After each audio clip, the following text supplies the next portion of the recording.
¿Sabía usted que la obesidad en conjunto con la edad es el factor de riesgo más importante en el desarrollo de la artrosis?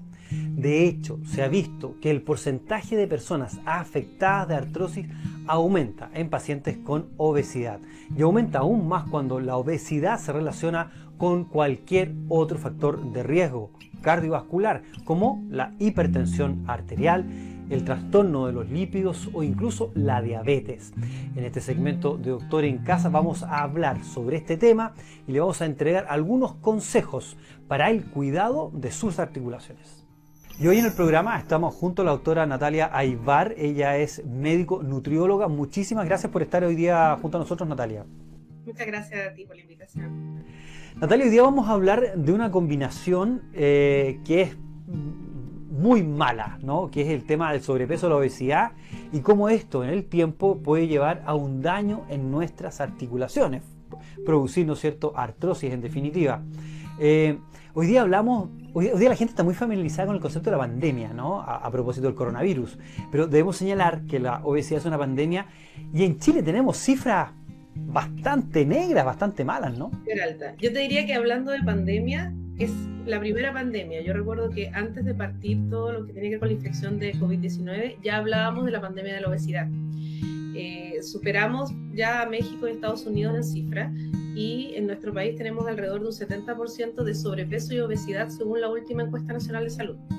Dentro de ese sobrepeso y obesidad como tal es aproximadamente el 28 al 30%, es grave, ese era nuestro diagnóstico pre-COVID-19. Yo te diría que muy probablemente ahora estamos peor, porque todo lo que tuvo que ver con las cuarentenas, el encierro, el sedentarismo, ha provocado que al menos haya un promedio entre 7 a 10 kilos de aumento de peso en casi todos nosotros.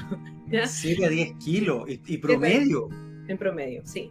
Wow. Sí, mucho paciente que era sobrepeso pasó a ser obeso y que era obeso más obeso. Entonces es súper importante que consideremos que como pandemia ya existía, yo diría que era la primera, antes del COVID-19, y se vino a acrecentar o aumentar su mortalidad, diría yo, porque ya sabemos que la obesidad está siendo considerada una enfermedad crónica, o estamos luchando para que así sea, dado la mortalidad que tiene, no solamente por las enfermedades asociadas, sino que la obesidad en sí, el adipocito como tal, que vamos a llegar a hablar de eso, y de su comportamiento en las articulaciones, en el proceso inflamatorio, etc. Fíjate, las personas generalmente, y como que todos ven la artrosis como muy pa' viejo, no, pero si esta cuestión, si yo ya tengo 20 años, o mi hijo tiene 14, ¿qué le va a pasar esta cuestión? ¿Cómo va a ser la artrosis? Pero estamos construyéndola, estamos trabajando, sobre todo nosotros personas que están muy pasadas de peso, están construyendo este deterioro. Y sería bueno hacer hincapié, tú algo mencionabas del proceso inflamatorio, de cómo, ¿no es cierto?, la obesidad va contribuyendo en este proceso. Es interesante porque cuando hablamos de inflamación el paciente piensa que va a doler, ¿cierto? Entonces, Sí. Nosotros hablamos del proceso inflamatorio en obesidad y el paciente dice, pero ¿cómo? Sí, estoy gordito, pero no tengo dolor, ¿o dónde me debería doler? Solo sé que no me entran los pantalones, por ejemplo. Claro. El proceso inflamatorio tiene que ver con esta célula grasa que está enferma, ¿no? Que es una célula grasa que es la misma, pero que esa hipertrofia crece. Y al crecer tiene una mayor sobrecarga de peso sobre las articulaciones, que eso lo sabes muy bien tú. Y eso provoca en el fondo, desde el punto de vista mecánico, dolor en las articulaciones. Pero el proceso inflamatorio en sí tiene que ver con un montón de señales de este adipocito, de esta célula grasa, que contribuyen a enfermedades como la diabetes, hipertensión, y empeoran aún más este fenómeno de la obesidad, que está asociado también a osteoartritis, que le llamamos nosotros. No sé si estás de acuerdo, pero tiene que ver con una inflamación de la articulación producto del exceso de peso, de la sobrecarga que hay en la articulación. Generalmente las grandes articulaciones, como la rodilla o cadera, pero también se ha visto incluso en extremidades superiores. Sí, así es, fíjate. Y bueno, y sabemos que los segmentos más comprometidos son las rodillas, las caderas, la columna y obviamente las interfalángicas, las manos. Ahora fíjate que si uno entendemos un poco, ¿no es cierto? Yo creo que toda la gente en el imaginario ya sabe o ha tenido que su abuelito, a lo mejor su papá, su mamá, ya tienen quizás ya problemas de artrosis por un tema de edad.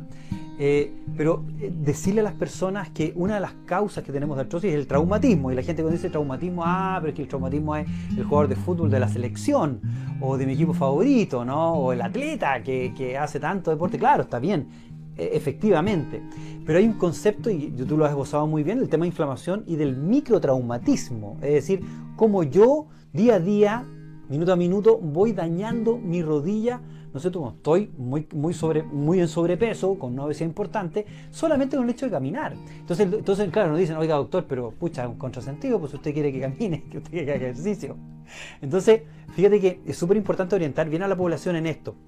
El ejercicio es importante, hacer actividad física es importante, y hoy día profesionales como tú, que están en el área de la alimentación, en la parte de nutrición, traumatólogos, kinesiólogos, son un equipo multidisciplinario justamente para eso, para educar a los pacientes de cómo tienen que hacer ese ejercicio de tal manera de no dañar su articulación, pero bajarle el peso a esas pobres articulaciones, ¿o no? Exactamente, y ahí hay un punto que tú me vas a ayudar también que tiene que ver con la masa muscular. El concepto de peso está cada vez siendo más alejado. De hecho, en algunas guías de obesidad ya se está empezando a hablar de la obesidad según la composición corporal y no el índice de masa corporal, que es este peso con la estatura, ¿no? Y tenemos que pensar que ya el IMC, que es este índice de masa corporal que medimos en nuestro país, tampoco es nuestro. ¿Ya? Son en el fondo guías que nosotros nos permiten orientar un poco los niveles de obesidad, pero si hacemos un análisis de composición corporal, nos damos cuenta que muchos de estos pacientes que tú mencionas con los microtraumatismos, con dolores, además tienen asociado disminución de masa muscular, sobre todo en extremidades inferiores. Sí. ¿Por qué? Por la posición sedentaria, ¿ya? Que es la que tenemos tú y yo ahora. Estar sentado constante, claro. Entonces nosotros trabajamos bastante con kinesiólogos precisamente para tratar de fomentar las pausas saludables, el estar de pie, después de 10 o 20 minutos ponernos de pie, hacer alguna actividad física, ir a buscar un vaso de agua, evitar mandarle un mail al compañero si lo tengo al lado, voy y camino hacia donde está él. Exactamente, y de ahí fíjate, cuando tú hacías así, súper importante el tema del ejercicio. Y claro, el ejercicio aeróbico es muy importante, ¿no? Es cardiovascularmente muy importante, pero hoy día se ha demostrado que el ejercicio de fuerza, ¿no? El que haces con pesas, que haces levantando pesas, trabajando tus piernas, etcétera, etcétera, es muy importante desde el punto de vista cardiovascular, pero también justamente lo que tú señalabas, ¿no? De tonificar, de apretar la musculatura. Y otra cosa súper importante que siempre le explicamos a las personas: en la medida que tengo un músculo más tonificado, tengo más irrigación. Y si tengo más irrigación hacia el hueso. Por lo tanto, genero más llegada de calcio, ¿no es cierto? Y fortalezco también mi esqueleto, mi hueso, que es súper, súper, súper importante. Por lo tanto, y volviendo al tema del kinesiólogo, ¿no es cierto? En este equipo multidisciplinario, claramente los kinesiólogos en un plan de trabajo van a propender a eso. Y súper importante el concepto de la masa muscular. Bajémosla, o sea, si nosotros estamos pesando más, que sea porque tenemos una masa muscular que nos está protegiendo y que nos protege para todo. Ojo, no solamente va a tener mejor condición física, sino que desde el punto de vista de la inmunidad, hay un montón de beneficios de tener una muy buena masa muscular. Una buena masa muscular en buen estado, ¿ya? Porque sí, en el fondo sana. Ya, porque tampoco es bueno tener una hipertrofia, tú lo sabes, de masa muscular o de miocitos cuando uno está en buen estado, y para eso sirve el ejercicio aeróbico. Pero diste un muy buen punto, y es que el ejercicio de resistencia es muy importante previo a tener ejercicio aeróbico. Si un paciente está en un estado muy sedentario, de la noche a la mañana hacer una actividad física aeróbica solo le va a generar una mala relación con el ejercicio. Precisamente por todo lo que me mencionaste, desde el punto de vista de la irrigación, desde el punto de vista cardiovascular. Entonces, lo primero y el primer llamado es saber cuán sedentarios somos, ¿ya? Yo siempre les indico a mis pacientes que primero dejar de ser sedentarios, luego hacemos ejercicios de resistencia hasta que el músculo nos tirite, hasta el músculo muestre que ya está hasta ahí. No debe doler, porque el ejercicio no debe estar asociado al dolor. Y luego partir una actividad física más aeróbica según sus gustos para poder permanecer en el tiempo con ese ejercicio, que puede ser trote, bicicleta, etc. Pero es súper importante la conducta sedentaria y ver hasta dónde podemos resistir con nuestros músculos, y nuevamente los kinesiólogos en eso, sobre todo de rehabilitación cardiometabólica, que no es la misma línea traumatológica, sino que trabajan más con nosotros, que tiene que ver con esto de la baja de peso, del sedentarismo, la masa muscular, análisis de composición corporal. Ellos nos ayudan mucho en la aproximación de manejo a estos pacientes. Exactamente. Fíjate que en el área de la traumatología hay distintos enfoques, básicamente en la terapéutica, ¿no? Ofrecemos distintas cosas a los médicos, desde el tratamiento con antiinflamatorios puntual, porque el paciente está con mucho dolor, inflamación, pasando por la glucosamina, pasando por la viscosuplementación. Hay un montón, la kinesiología, por supuesto, que está de la mano de todo lo que son estas terapias. Y lamentablemente, en algunos casos, cuando ya la artrosis es demasiado avanzada, terminamos en las prótesis, la prótesis de rodilla, la prótesis de cadera, etc. ¿Cómo podríamos orientar en todo este arsenal terapéutico que tenemos los traumatólogos para ayudar a nuestros pacientes? ¿Cuáles son los consejos, las recomendaciones que tú le darías como especialista a aquellos que están mirando hoy día la televisión y dicen, pucha, me siento identificado con estos doctores, yo realmente estoy empezando a sentirme un poquito mal de las articulaciones y tengo esta panza grandota, estoy de sobrepeso? ¿Cómo los podemos orientar para ayudarlos a conseguir sus metas? Lo primero es cuáles son esas metas. Tú sabes que trabajar con las expectativas es súper importante, y para eso lo primero es no tener una meta de volver a tener, no sé, una composición corporal, un cuerpo al que yo tenía a los 15 o a los 16. Eso tiene que ver con aceptarnos. Segundo, viene a la evaluación de nuestra capacidad funcional. Por ejemplo, yo soy mamá de 2 niños, tengo casi 40 y ya cuando me doy cuenta que no alcanzo a seguirles el ritmo, algo está pasando, ¿cierto? Pues debería poder. Entonces, claro, muchas veces el motivo de consulta es ese. En el fondo me canso, tengo un niño de 2 años y me empezó a doler la rodilla. ¿Por qué? Y ahí empezamos a analizar y nos damos cuenta que hay un déficit de masa muscular solo mirando, no necesitamos muchas veces el examen de composición. Yo los invito a mirarse, se van a dar cuenta los que post pandemia hay disminución de musculatura en las piernas y como una guatita que apareció. Ese es como un motivo de consulta bastante común.